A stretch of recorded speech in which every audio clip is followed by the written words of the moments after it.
حاضرین محترم، اب آپ کے سامنے گفتگو کریں گے معروف اینکر پرسن، کسی تعارف کے محتاج نہیں ہے، بہت بڑا نام صحافت کی دنیا میں، جناب مظہر برلاس صاحب اب تشریف لاتے ہیں اور آپ کے سامنے گفتگو کرتے ہیں۔ بسم اللہ الرحمن الرحیم۔ 5 منٹ کی پابندی ہے اور موضوع بہت بڑا ہے۔ میں یہاں جتنی باتیں کروں گا، ہر بات کے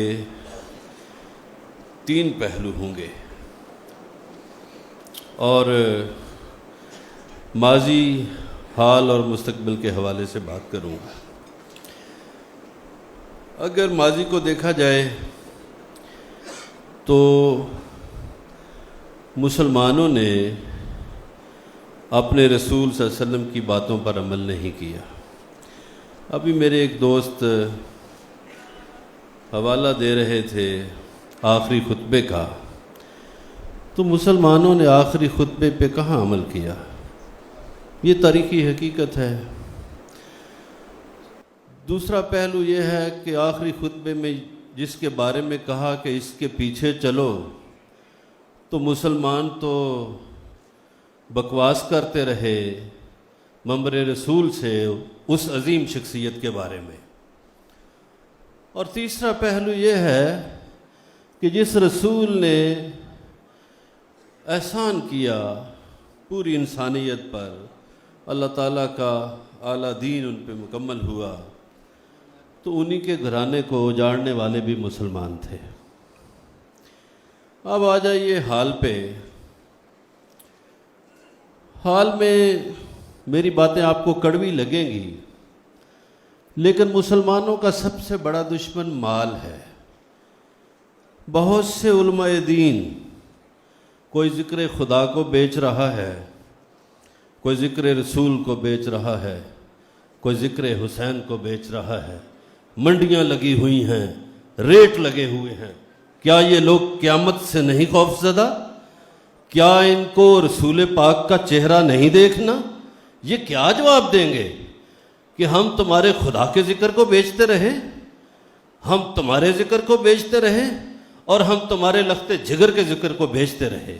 یہ ذرا دیکھیے کہ یہ سب سے بڑا فتنہ مال ہے۔ مال ہی مسلمانوں میں غدار پیدا کرتا رہا ہے ہمیشہ سے۔ یہ سب کو پتہ ہے، میں تاریخی حوالے دوں گا، پھر بات الجھ جائے گی کہ اس وقت بھی مسلمان مال کے پیچھے چلے جاتے تھے، احد میں بھی مال کے پیچھے گئے تھے، اور پھر اس کے بعد بھی مال کے پیچھے گئے تھے۔ تو یہ مال ایک تو ان کا بڑا دشمن ہے۔ اب ان کے توق پہنے ہوئے انہوں نے غلامی کے۔ اب آ جائیے مسلمان حکمرانوں کی طرف۔ انہوں نے توق پہنے ہوئے ہیں۔ کسی مسلمان حکمران نے شاید یہ فرمان ہی نہیں پڑھا کہ مسلمان ایک جسم کی مانند ہیں۔ کیا جب فلسطین میں کوئی بچہ اس کی روح پرواز کرتی ہے تو میں سوچتا ہوں اکثر کہ یہ جو مسلمان حکمران بڑے بڑے جبے پہن کے، بڑی ان کو اپنی دولت پہ ناز ہے، ان کو نیند کیسے آ جاتی ہے؟ جب کشمیر میں کسی نوجوان کو شہید کر دیا جاتا ہے تو انہیں نیند کیسے آتی ہے؟ جب برما میں گلے کاٹے جاتے ہیں تو پھر نیند کیسے آتی ہے؟ تیسرا، ان کے اندر جو غدار ہیں۔ اب دیکھیے، یہ جو ہم کہتے ہیں نا مسلمانوں کا گلا کاٹتے ہیں، یہ پیسوں کے لیے کاٹتے ہیں، مال کے لیے کاٹتے ہیں، اور کیا ہے؟ جب ہمارا خدا ایک ہے، جب ہمارا رسول ایک ہے، جب ہمارا قرآن ایک ہے، تو پھر یہ اختلاف کیسا؟ اور اس اختلاف کو برقرار رکھنے میں الا ماشاءاللہ آپ جتنے لوگ ہیں نا، انہوں نے بہت حصہ ڈالا ہے، بڑا کردار ہے آپ لوگوں کا۔ مسلمانوں کو ایک نہ ہونے دینے میں آپ کا بڑا کردار ہے۔ اب جی آ جائیے مستقبل کی طرف، میرا ٹائم ختم ہو جائے گا مجھے اندازہ ہے۔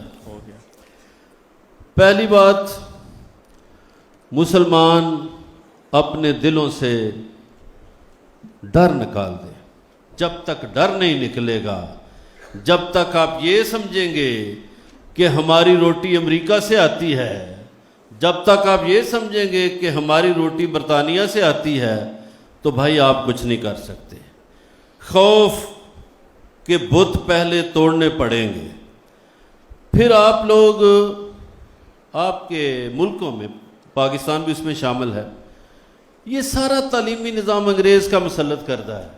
یہ ڈگریاں وگریاں کدھر سے آگے بھائی، اس کا کیا تعلق ہے؟ اس سے پہلے جو مسلمانوں کے مدرسوں میں تعلیمات دی جاتی تھی وہ تو سب علوم پڑھائے جاتے تھے۔ اور تیسری بات یہ ہے کہ پہلی بات بہادری، دوسری بات علم حاصل کریں، اور تیسری بات کہ ظالموں کے سامنے کھڑے ہو جائیں۔ جہاں کہیں بھی مسلمان مظلوم ہیں اس کے لیے کھڑے ہو جائیں، کوئی آپ کی طرف دیکھ بھی نہیں سکے گا۔ بہت شکریہ۔